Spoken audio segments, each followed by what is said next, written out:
C'est un réel plaisir pour moi de vous retrouver chez téléspectateurs de la télévision rwandaise. Le 25 mai de chaque année, l'Afrique célèbre la libération du continent. Nous avons le plaisir de recevoir dans les studios de la télévision rwandaise des invités de marque. Nous commencerons donc à ma droite. Il y a l'ambassadeur Youssouf Amani, qui est l'ambassadeur du Maroc au Rwanda et qui est le doyen du corps diplomatique ici à Kigali. Et puis, juste après monsieur l'ambassadeur du Maroc, il y a madame Henriette Moulissa, qui est vice-présidente du mouvement panafricain, la branche du Rwanda. Et à l'extrême droite, il y a l'ambassadeur Kabalé Jacques, qui est ambassadeur en charge de l'intégration africaine. Et puis, dans cette émission, nous aurons en duplex le docteur Eric Douchabandi, qui est le directeur de l'URDP. Merci, messieurs, dames, d'avoir répondu présent à notre invitation. Tout de suite, honneur aux dames, ladies first, comme on dit en anglais. Madame, est-ce que vous pouvez nous présenter un peu ce que c'est le mouvement panafricain, en quelques mots? Oui, merci Patrick. Je commence d'abord par remercier Arabié de nous avoir donné ce moment pour venir célébrer la journée de la libération de l'Afrique, ou la journée de l'Afrique. C'est vrai que ça fait depuis 5 ans que nous célébrons cette journée, mais Covid oblige, maintenant on est obligé de le faire d'une autre manière, mais surtout via la télévision et la radio. Alors, le mouvement panafricain, la section rwandaise, c'est le mouvement panafricain, comme vous le savez, il est au niveau global, au niveau mondial. Au niveau du Rwanda, nous avons notre section. Nous sommes ici, nous opérons, ça fait déjà 5 ans que nous avons ravivé, je dirais, le mouvement. Le mouvement panafricain, comme vous le savez, on le dit souvent quand on vient ici à Arabié pour parler, discuter avec les Rwandais. Au niveau global, c'est un mouvement qui a commencé à la fin du 19e siècle, qui a été commencé par les personnes d'origine africaine dans la diaspora, parce qu'ils sentaient qu'ils avaient besoin de se déterminer. Ils se sont mis ensemble pour voir comment les Africains, que ce soit au niveau de la diaspora, que ce soit au niveau de l'Afrique, peuvent se mettre ensemble pour parler des problèmes qu'ils avaient au niveau de la diaspora, mais aussi les problèmes de l'Afrique.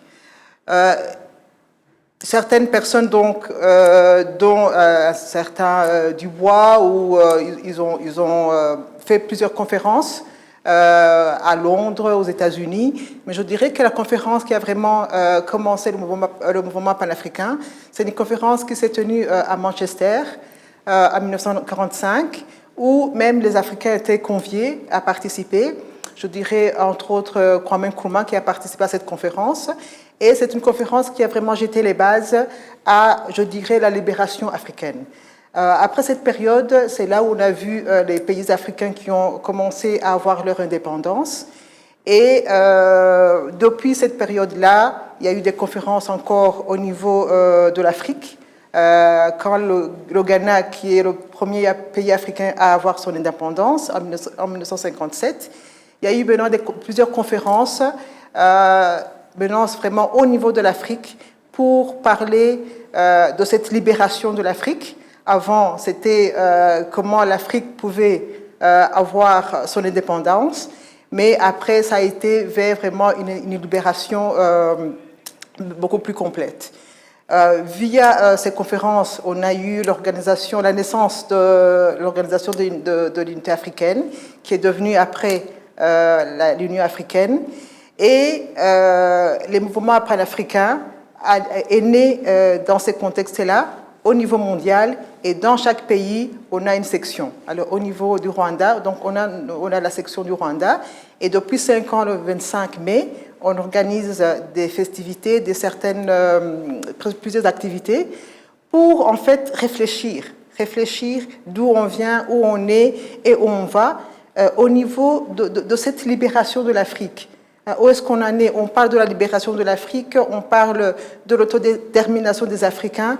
Est-ce qu'on en est là, hein? Quel est le chemin parcouru et où est-ce qu'on va? On parle de l'objectif de l'Union africaine, l'agenda 2063. Quelles sont les bases? Qu'est-ce que les stratégies que nous devons mettre en œuvre pour atteindre ces objectifs en 1963? Et on travaille en collaboration avec le ministère des Affaires étrangères ici au Rwanda et surtout aussi avec les ambassadeurs des pays africains ici à Kigali. Merci beaucoup, Madame Henriette. Juste avant de passer à l'honorable ambassadeur du Maroc, vous vouliez compléter?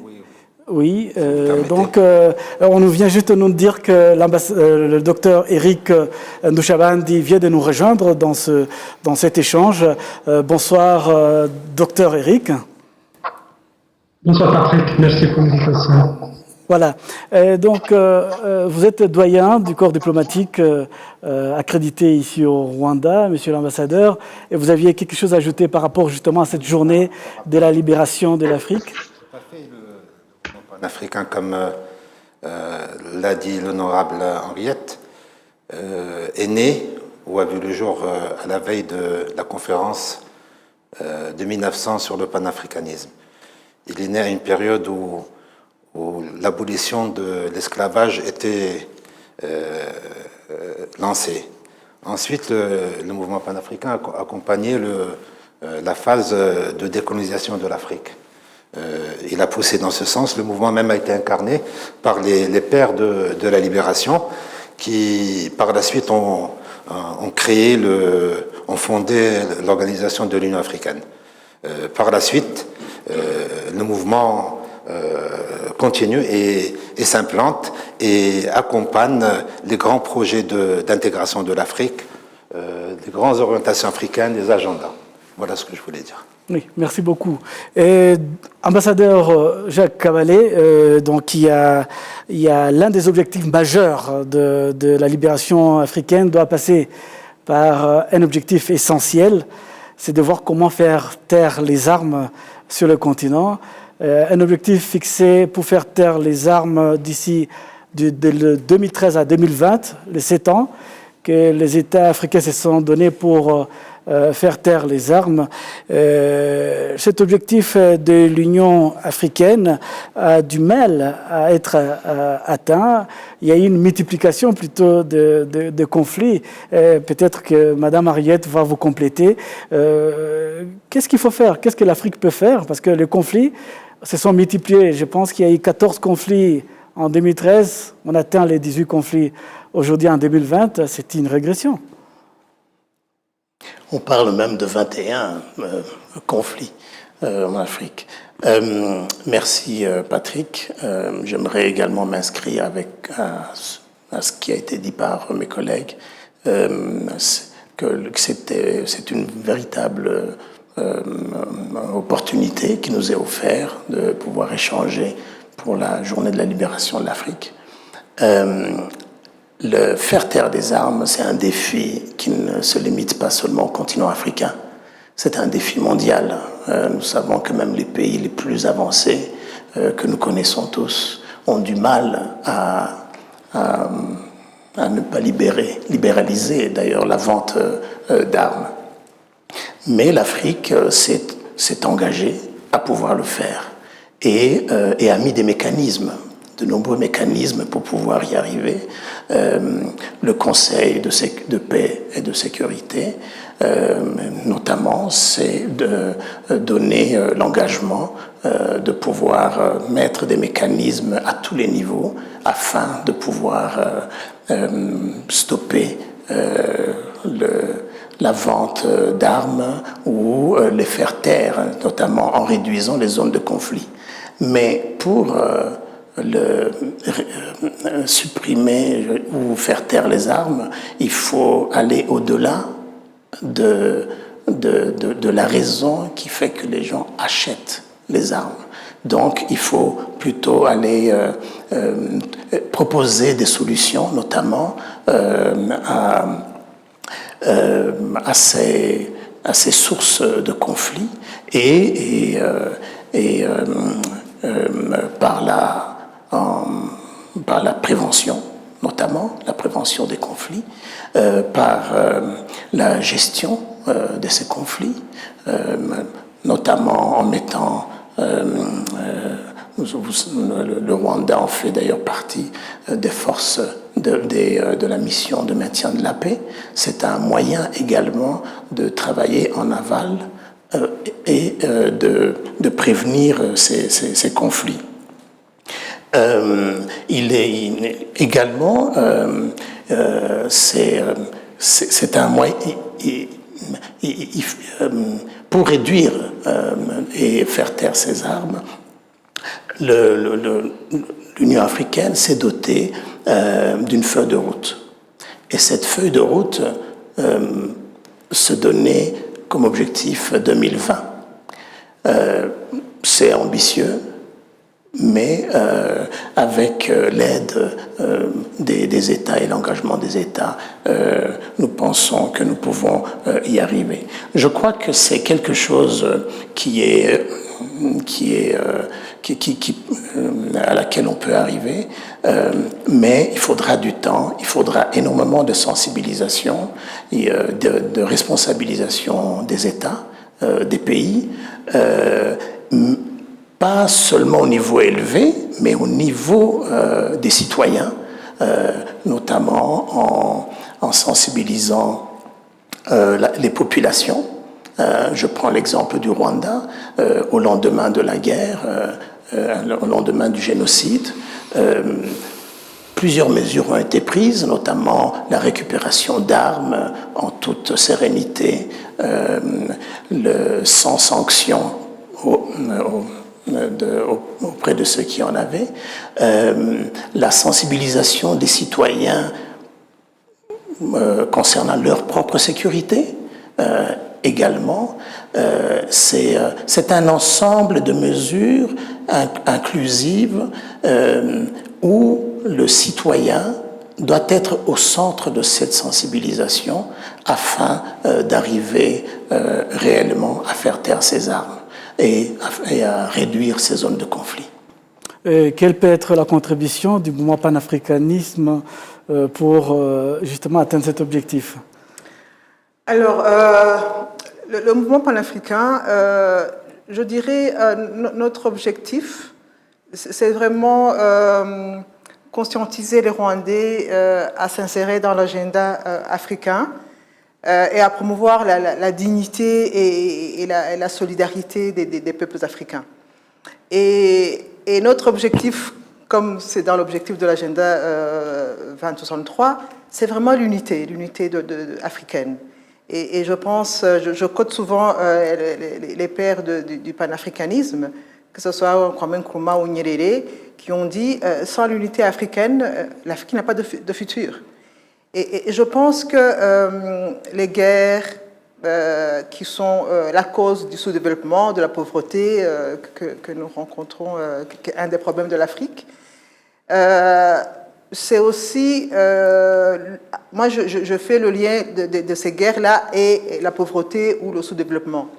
Parce que pour vraiment essayer d'éradiquer ces guerres, il faut aller vers le développement, il faut aller vers l'intégration de ces peuples, il faut ouvrir les frontières pour que les gens puissent se connaître, pour qu'on puisse commercer.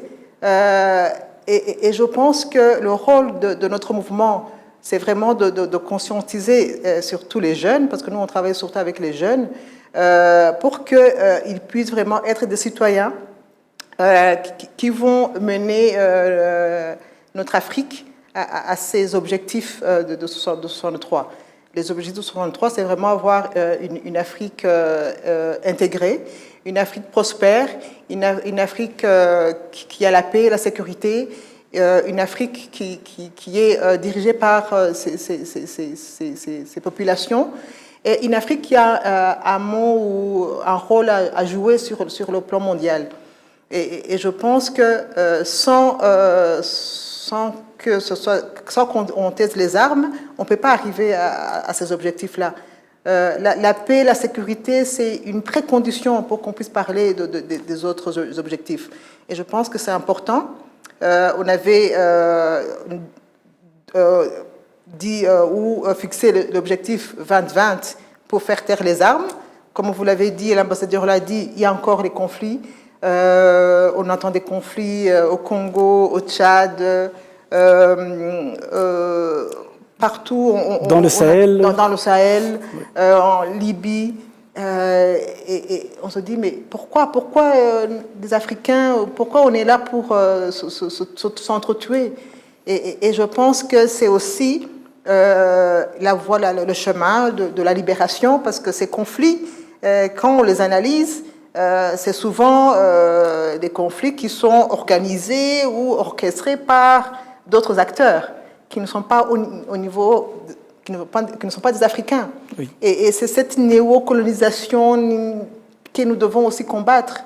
Et qu'est-ce que nous faisons au niveau du mouvement? C'est vraiment essayer de changer les mentalités, de décoloniser nos mentalités, parce que on sent qu'avec les conséquences de la colonisation, ça nous a enlevé beaucoup de choses, notre culture, notre être nous-mêmes en tant qu'Africains, et nous devons vraiment essayer de chercher des solutions africaines aux problèmes africains.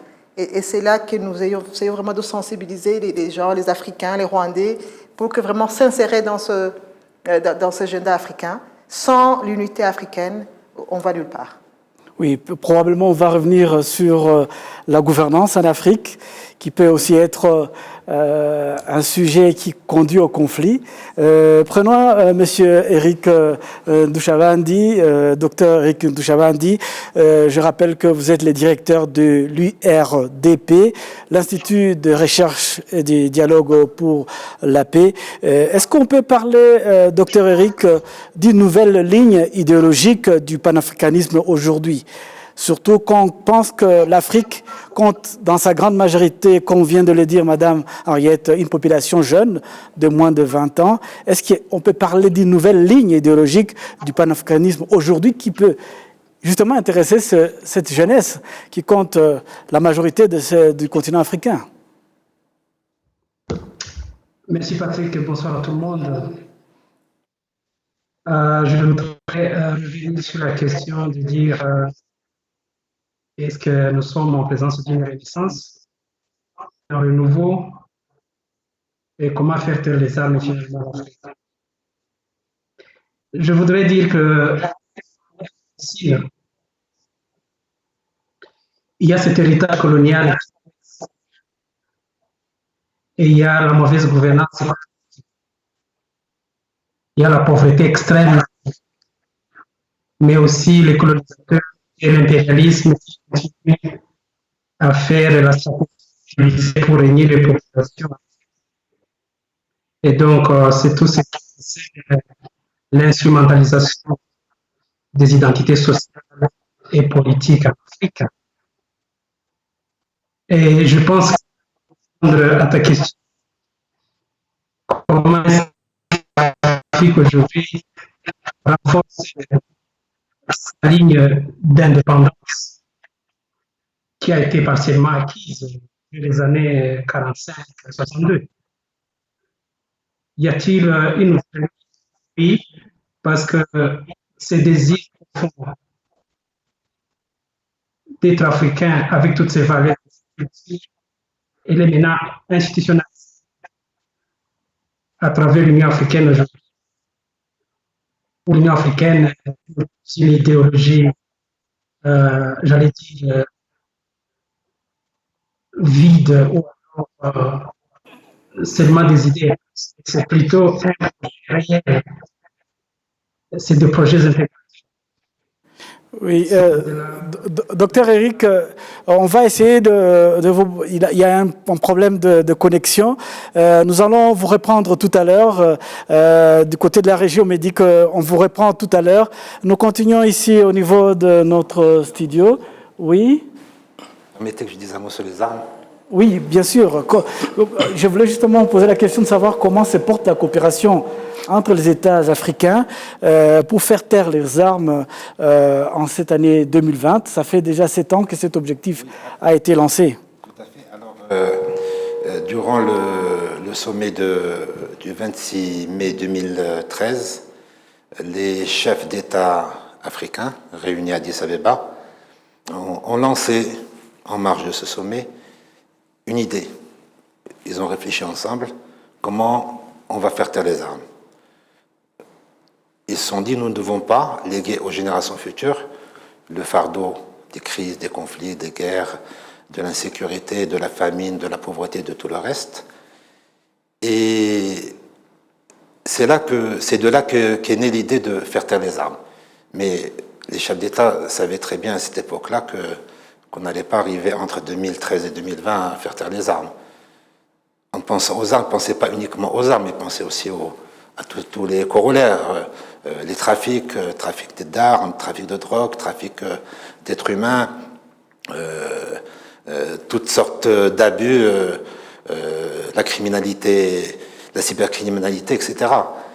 C'est là qu'un programme a été mis en place, poussé par le CPS et approuvé par l'Assemblée des Nations Unies en 2015.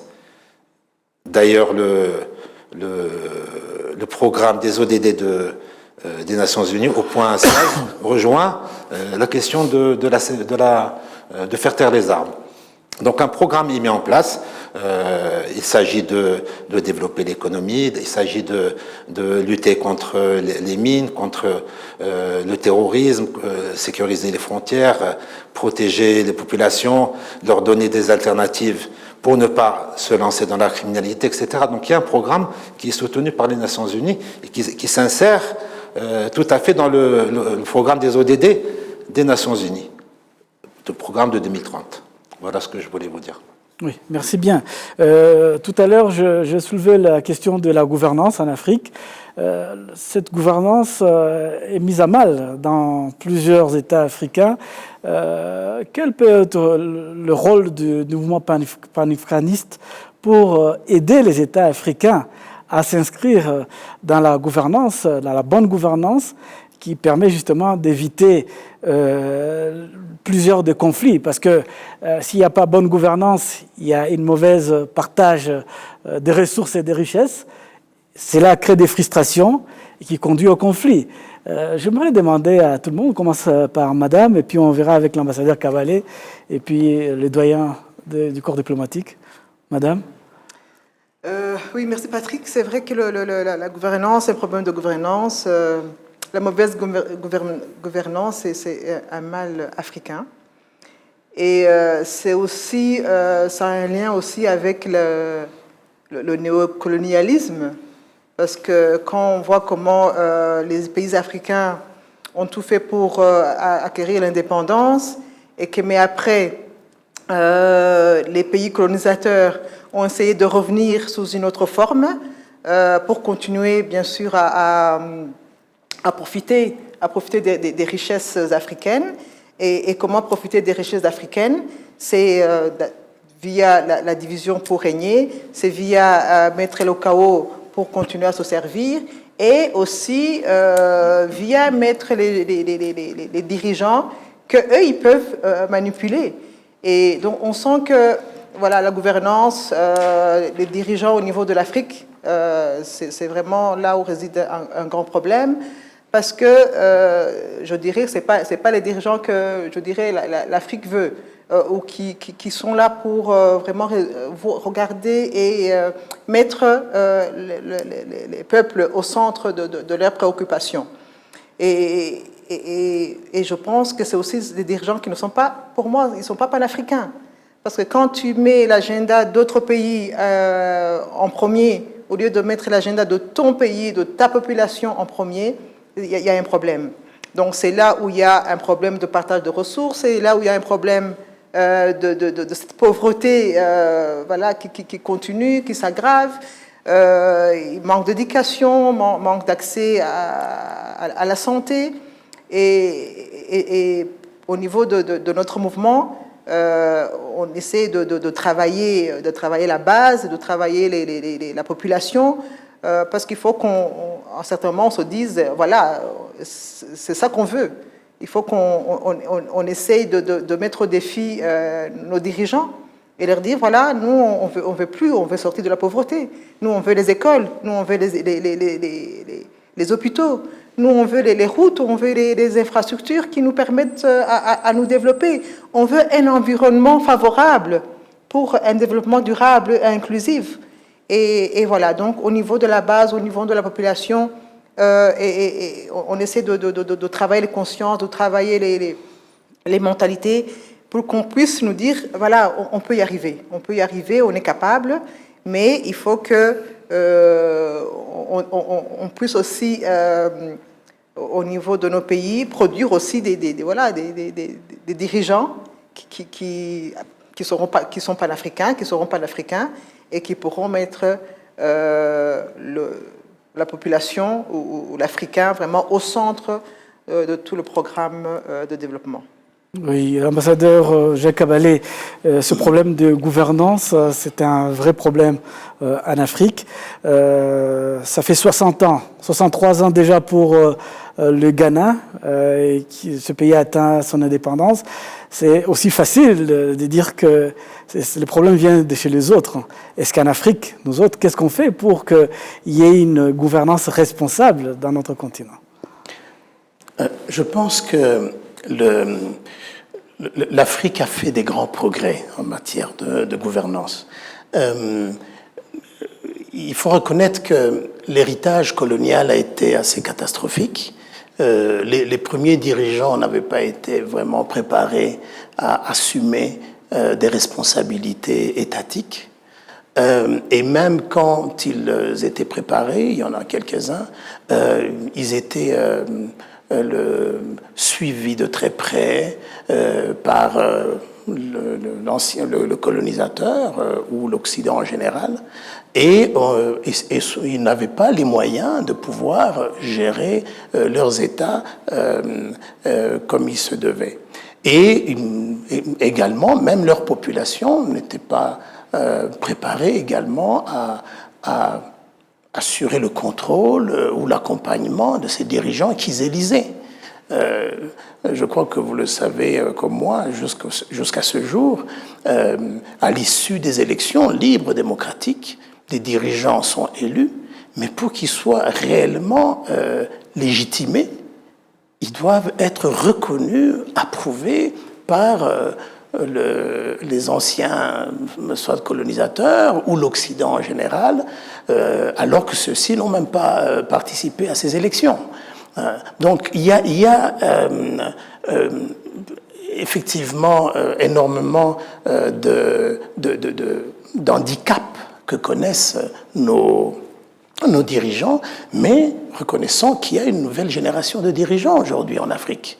Une nouvelle génération de gens formés dans des universités prestigieuses en Afrique ou à l'étranger, et qui ont un autre regard sur l'Afrique et sur les anciens dirigeants.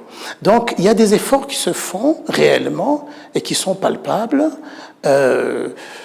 Si j'étais chauvin, je donnerais l'exemple de mon pays, le Rwanda. Il y a 25 ans, des dirigeants qu'on avait nous ont menés au génocide, mais les dirigeants actuels, non seulement ont essayé de colmater les brèches, ressouder la population, redonner espoir de nouveau aux citoyens, mais également replacer notre pays sur la scène internationale.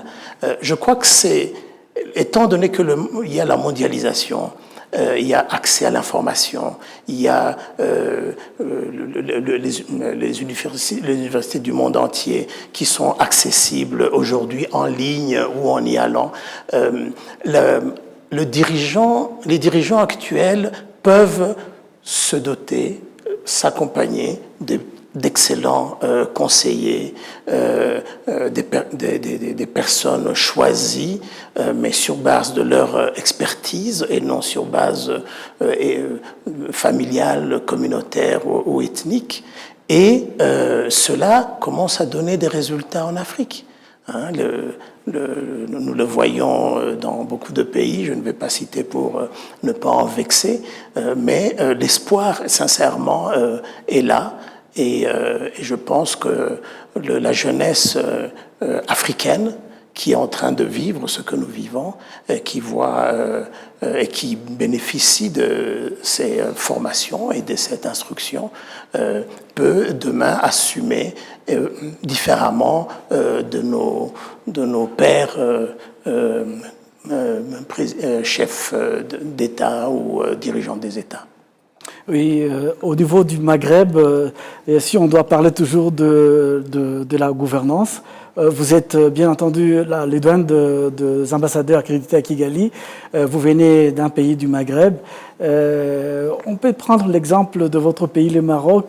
Quel est le secret de la stabilité de votre pays quand on voit presque la majorité des pays en Afrique connaissent des guerres, et le Maroc a une stabilité depuis de nombreuses années. C'est quoi le secret de votre pays? Si vous permettez, je voudrais d'abord compléter ce que l'ambassadeur Kabalé a dit. Il est vrai qu'au lendemain de la décolonisation, l'Afrique s'est retrouvée dévastée. Vous l'avez dit vous-même, le Ghana est indépendant depuis 63 ans. Ce n'est pas une fatalité, puisque si nous prenons l'exemple du Rwanda, justement, c'est un exemple que j'aime prendre. C'est une question de leadership, c'est une question de bonne gouvernance, c'est une question de réforme, c'est une question de crédibilité, c'est une question de mesures importantes qui sont prises, de rationalisation des dépenses, d'économie, qui ont permis au Rwanda, comme l'a dit l'ambassadeur Kabalé, d'arriver à des taux de croissance qui dépassent les 8%, après avoir traversé une crise en 1994 qui était catastrophique. Vous voyez, donc ce n'est pas une fatalité, c'est une question de bonne gouvernance, c'est une question de reddition des comptes, c'est une question de sérieux, et tout le reste arrive après, à mon avis. Alors par rapport au Maroc, tout ce que je viens de dire s'applique. Le Maroc a entrepris ces dernières années un certain nombre de réformes en relation avec la bonne gouvernance, en relation avec la justice, en relation avec l'enseignement, la promotion de l'enseignement, la promotion de la technologie, la promotion de la recherche, le soutien des classes défavorisées, les programmes de développement exceptionnels tels que l'habitat social. Des dizaines de milliers d'appartements sont construits chaque année. Il y a encore 20 ans, nous avions 80 kilomètres d'autoroute, nous en avons 1800 aujourd'hui.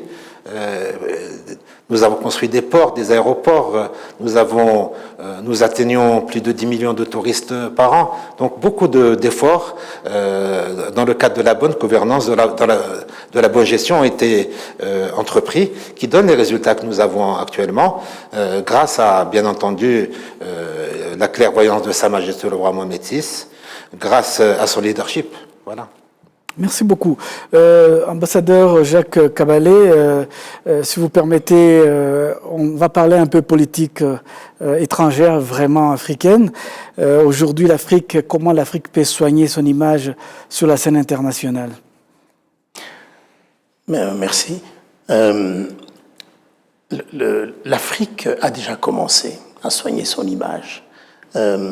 Si on regarde les réalisations déjà sur le plan continental, disons que je dirais non seulement en matière de gestion de conflits, d'accompagnement des États, de soutien, de solidarité, l'exemple le plus flagrant que je dirais, c'est cette création notamment de la zone de libre-échange continentale. C'est une véritable rupture avec j'allais dire, l'histoire malheureuse où l'Afrique était constituée de tout petits marchés, et une Afrique qui avançait de façon décousue vers des partenaires étrangers, occidentaux, et qui aujourd'hui va pouvoir, grâce à la ZLECA, la zone de libre-échange continentale africaine, va avancer en un bloc et parler d'une même voix. Ça, c'est quelque chose qui nécessite évidemment énormément de choses. Ça voudrait dire que les États vont s'impliquer, vont sensibiliser leurs citoyens, le secteur privé, la jeunesse, les femmes. C'est cet ensemble qui va donner la chance réellement à ce changement de mentalité qui va permettre à ce grand marché africain de devenir réellement compétitif et de donner à l'Afrique sa place au niveau mondial. Parce que quand on voit que, il me semble que l'Afrique, c'est entre 2 et 3% du marché mondial, c'est malheureux. Alors que nous avons un potentiel remarquable. Nous avons un sous-sol extraordinaire, nous avons une jeunesse, nous avons un climat qui permet de devenir le grenier du monde, mais on n'arrivait pas à démarrer. Et ça montre que des dirigeants africains se sont assis, ont réfléchi et se sont dit, créons quelque chose qui va nous donner à nos citoyens, à nos pays, un avenir sûr, serein, et nous permettre de discuter avec les pays du monde en étant des partenaires et non un marché ou juste un lieu où on exploite les sous-sols et où on prend de la main-d'œuvre à bon marché. Oui, il n'y a pas de paix. Je voulais dire que quand il y a la guerre, il n'y a pas de développement possible. Vous, au niveau du mouvement panafricain, quels sont les progrès que vous avez constatés dans l'objectif de faire taire les armes à ce jour? Je pense que les objectifs, on peut les avoir constatés au niveau du mouvement panafricain, mais c'est au niveau du Rwanda, au niveau de l'Afrique. Mais comme l'ambassadeur Kabale vient de le dire, c'est vrai, on a de quoi être optimiste quand nous voyons ce que nos dirigeants ont déjà réalisé en peu de temps. Ce marché commun qui doit être maintenant mis en place. Mais on a aussi d'autres grands projets qu'une fois mis en place, je pense que ça va changer beaucoup de choses. Donc si on parle, bien sûr, l'objectif de 63, c'est l'unité africaine, donc avoir vraiment un seul Afrique, un seul gouvernement, avoir un passeport africain, avoir une monnaie africaine. Tout ça, ce sont des projets qui ont commencé et nous pouvons être très heureux au niveau du Rwanda parce qu'un des acteurs principaux de ces grands projets, c'est notre président. Mais nous avons besoin, et nous avons la chance que nos jeunes ont ces modèles qui pourront suivre les réalisations, mais nous avons besoin de plusieurs acteurs au niveau de l'Afrique pour mettre mise en œuvre de ces grands projets. Et je pense que c'est vrai que l'objectif c'était de taire les armes. C'est vrai qu'il y a des foyers de guerre qui se sont tus, mais il y en a d'autres qui ont commencé. La guerre a changé de forme. Il y a la cybercriminalité, il y a le terrorisme. Tout ça, ce sont des choses que nous devons combattre. Mais si on est unis, si on parle la même voix, si on essaie de résoudre les problèmes ensemble, et je pense que nous pouvons y arriver. Tu parlais de comment on peut essayer de relever l'image au niveau mondial. Je pense que même si nous prenons la façon dont l'Afrique a géré la crise de la Covid-19, c'est vraiment quelque chose, personne ne s'y attendait. Les pays occidentaux, ils avaient prévu une catastrophe au niveau de l'Afrique, mais la catastrophe n'est pas venue parce que les pays africains, les peuples africains, ils ont pu bien gérer cette pandémie. Donc je pense que on y arrive petit à petit. Il faut vraiment y croire, mais aussi, surtout consolider cette façon de travailler, d'être ensemble en tant que pays et peuples africains.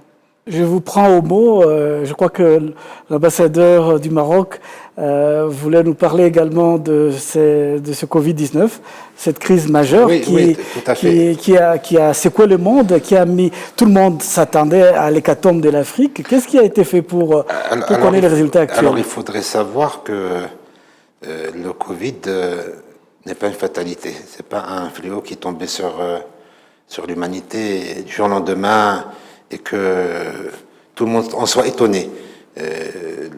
En 2015, des centres de recherche européens, américains, ainsi qu'un centre de recherche à Wuhan, en Chine, ont lancé une alerte. Attention, attendez-vous dans les prochaines années à une pandémie majeure. Ils n'ont pas été pris au sérieux. Pourquoi? Parce que la crise du H1N1 s'est bien passée, restée en Asie.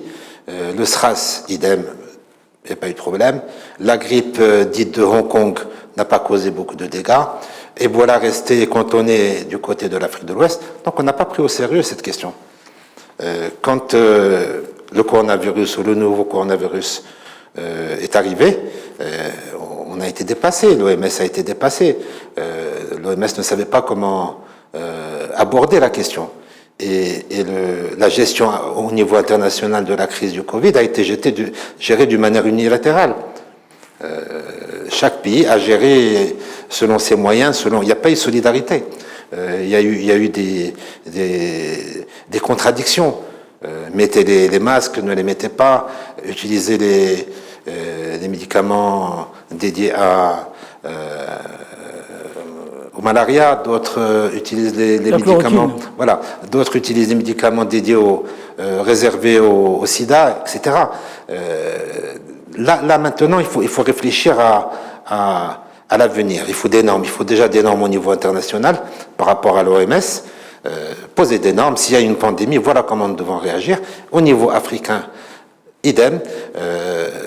Vous avez parlé de recherche. Vous savez certainement que le médecin, le chercheur qui est en train de développer le vaccin aux États-Unis est marocain. C'est un chercheur marocain qui a développé déjà, qui a son actif 20 vaccins. Pourquoi ne pas encourager les pays africains, des chercheurs africains, leur donner des moyens pour concevoir des vaccins et pour faire de la prévention et de l'alerte? Why not? Pourquoi pas?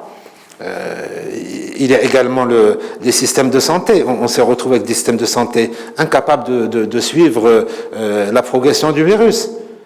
Mais, comme mes amis l'ont dit, la crise en Afrique a été très bien gérée. Le directeur général de l'OMS avait mis en garde l'Afrique de s'attendre au pire. Et heureusement, la crise du Covid en Afrique a été gérée mieux que partout ailleurs, au Maroc. Elle a été gérée d'une manière exceptionnelle. Le nombre de cas est sous contrôle. Nous avons recyclé le système de production industrielle pour avoir nos propres masques. Nous produisons 8 millions de masques par jour. Nous sommes autonomes.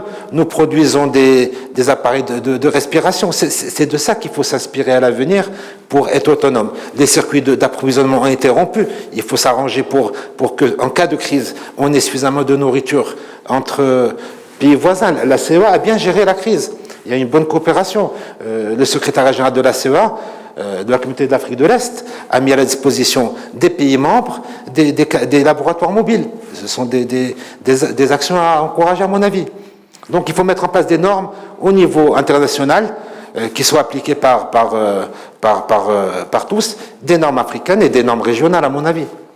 Oui, ambassadeur Kabalé. Oui, je voudrais également dire un mot sur ce virus qui a pris de court le monde entier, hein, au-delà du fait que certains l'ont su peut-être tôt parce qu'ils l'ont vécu de l'intérieur, comme la Chine. Je crois que le monde entier a été pris de court et il y a eu des réactions effectivement diverses selon les dirigeants ou la politique des pays. L'Afrique s'est extrêmement bien comportée vis-à-vis de cette situation. Les décisions ont été partagées entre les chefs d'État. Il y a eu des vidéoconférences entre les chefs d'État où chacun partageait son expérience dans son pays et la façon de le gérer. Je crois qu'il y a eu une prise de conscience assez tôt des dirigeants africains concernant le Covid et qui a permis d'épargner finalement l'Afrique des catastrophes qui auraient pu s'en suivre de ce Covid. Je voudrais également féliciter nos citoyens, hein, les citoyens notamment rwandais, pour son comportement vis-à-vis de ce Covid. Très vite, une alerte a été donnée au niveau du pays, et là je loue notre chef de l'État, le président Paul Kagame, mais la population a suivi, la population a écouté. Ce n'était pas facile, ce n'était pas simple, ça demandait des sacrifices, mais la population a suivi et les résultats sont là. Jusqu'à présent, nous sommes à l'abri, il n'y a pas eu de décès dû au Covid, et c'est presque intériorisé. On ne peut pas sortir dans la rue et voir quelqu'un qui n'a pas de masque. C'est même impensable aujourd'hui. Alors que dans certains pays, notamment occidentaux, il y a encore ce risque-là. Moi, je crois que le regard de l'Afrique vis-à-vis du reste du monde sur la gestion de ce Covid nous donne quand même à réfléchir. Et peut-être demain, ces pays ou ces régions du monde qu'on considérait comme des modèles, notamment dans la gestion des pandémies, dans une médecine modèle, où d'ailleurs nous accourons chaque fois que nous sommes malades, nous partons à l'étranger parce qu'on sait que là-bas on sera mieux soigné, etc. Je crois que ce regard change aujourd'hui parce qu'on a vu comment ils ont été complètement désarmés vis-à-vis de ce Covid, comment les décisions ont été prises qui n'étaient pas du tout les bonnes décisions, et ce n'est pas fini jusqu'à aujourd'hui, on le vit. Et je crois que ce regard va changer, et dans le sens de donner plus confiance aux États africains, à l'Afrique, et dans les décisions que l'Afrique prend pour ses citoyens. Finalement, ce côté-là, le Covid nous a rendu service. Oui, avant de continuer dans notre studio, je voudrais demander si le docteur Eric Ndouchabandi est toujours avec nous. Oui, là, on nous fait signe que la connexion n'est pas encore bonne. Nous poursuivons donc en studio. L'Afrique compte, dans sa grande majorité, comme on l'a mentionné, une population jeune, un continent potentiellement riche, avec une population majoritairement pauvre. En quoi cette libération du continent peut réellement profiter à sa population? On fera les tours, on commence par les doyens du corps diplomatique. Vous pouvez répéter?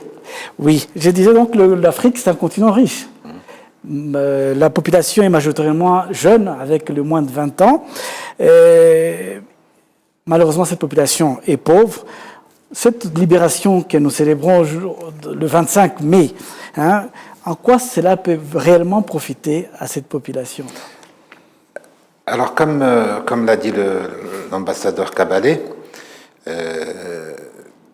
au lendemain de la libération des pays africains, on s'est retrouvé anéantis.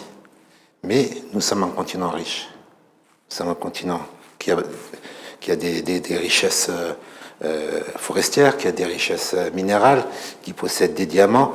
Le continent a tout pour réussir. Le problème, c'est que certains pays, l'exemple du Ghana, l'exemple du Rwanda, sont parvenus, malgré des moyens limités. Le Rwanda a des moyens limités, mais il est parvenu à sortir de ce cercle vicieux, à développer son système de santé, à développer son système éducatif, à développer son économie, à atteindre des taux de croissance importants, à attirer les investisseurs. Là est la question. Il faut un certain nombre de normes à mettre en place, à suivre. Ce sont d'ailleurs les normes prônées par l'Union africaine dans l'agenda 2063. C'est la reddition, c'est la bonne gouvernance, c'est les projets à initier, c'est la bonne gestion des ressources, le contrôle des budgets, et tout ça attire des investisseurs et des partenaires, et la confiance est instaurée telle que ce que nous voyons au Rwanda. Les investisseurs ont confiance au Rwanda. Le secteur privé arrive à obtenir des fonds. Voilà le... Oui, si vous permettez, honorable, nous avons le docteur Eric Ndouchaba-Ndi. Finalement, on a pu le joindre par téléphone. Nous arrivons pratiquement vers la fin de notre entretien de ce soir. On parlait de l'Afrique qui est un continent potentiellement riche, avec une population jeune, dans sa grande majorité pauvre. En quoi cette libération du continent africain peut-il bénéficier à cette population ? Oui, merci Patrick. Vous m'entendez? Oui, je vous entends. Allez-y.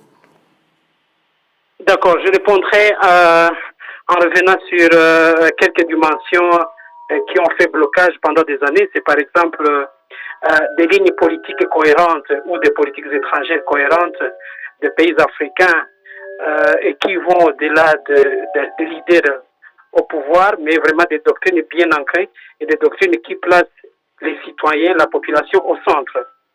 Et ces politiques qui mettent l'Afrique sur la scène internationale exigent absolument que ce soit un aller-retour entre l'extérieur, l'étranger et l'intérieur. Et dans ce sens-là, que ce soit des politiques étrangères qui visent les populations. Qu'est-ce que ça signifie?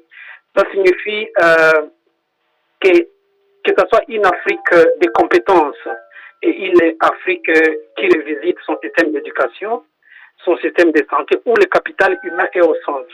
Et donc, à la fin, on pourra arriver à une Afrique de compétences, c'est-à-dire où les jeunes se projettent dans cette Afrique future, où vraiment nous sommes indépendants.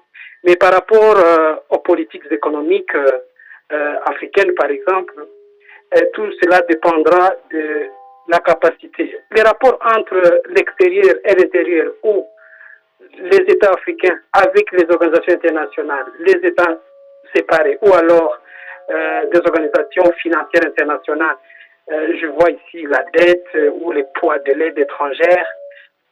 Tout dépendra de la manière dont les États africains définissent finalement la responsabilité sociale, que ces ressources, que ce soit exploitées sous des contrats bien négociés pour l'intérêt de l'Afrique, que ça contribue à la société locale. Voilà, donc tout cela est déjà institutionnalisé, ce n'est pas encore suffisant, et je pense que l'Union africaine y arrive déjà.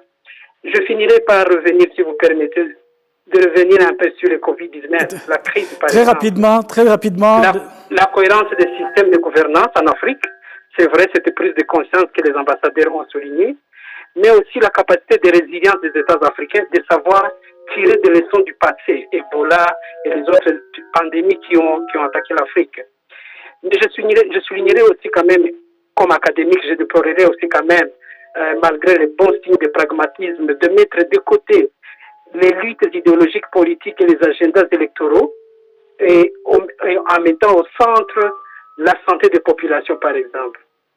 Voilà donc quelques éléments qui me disent que le leadership africain, il est consolidé et vraiment replacer l'Afrique sur la table en définissant une ligne politique étrangère bien claire et pourquoi pas vraiment créer une doctrine de politique étrangère africaine qui lui permette de consolider sa place sur la scène internationale et finalement que l'étranger vienne à nous ayant déjà une coopération, une ligne de coopération bien établie. Et le Rwanda, c'est un modèle dans ce sens-là. On a déjà canalisé toutes ces aides, il n'y a pas moyen de contourner l'État et aller vers les sections ethniques, et ainsi de suite. Donc voilà un peu les lignes que je voulais partager. Merci, docteur Eric Ndushabandi. Les temps jaloux, déjà, nous allons devoir rendre l'antenne. Je suis désolé, le temps est passé. Je rappelle que nous parlions de la journée de la libération africaine et puis les défis de cette libération après les indépendances. Nous avions le plaisir d'avoir les doyens du corps diplomatique accrédité à Kigali, l'ambassadeur Youssouf Imani. Merci. Nous avions également Madame Harriet Moulissa, qui est vice-présidente du mouvement panafricain à la branche du Rwanda. Nous avions également l'ambassadeur Jacques Kabalé, qui est donc l'ambassadeur en charge de l'intégration africaine. Et puis en duplex par téléphone, nous avions le docteur Eric Ndushabandi, qui est directeur de l'IRDP. Merci à vous, amis téléspectateurs, et excellente suite de programmes sur la télévision rwandaise.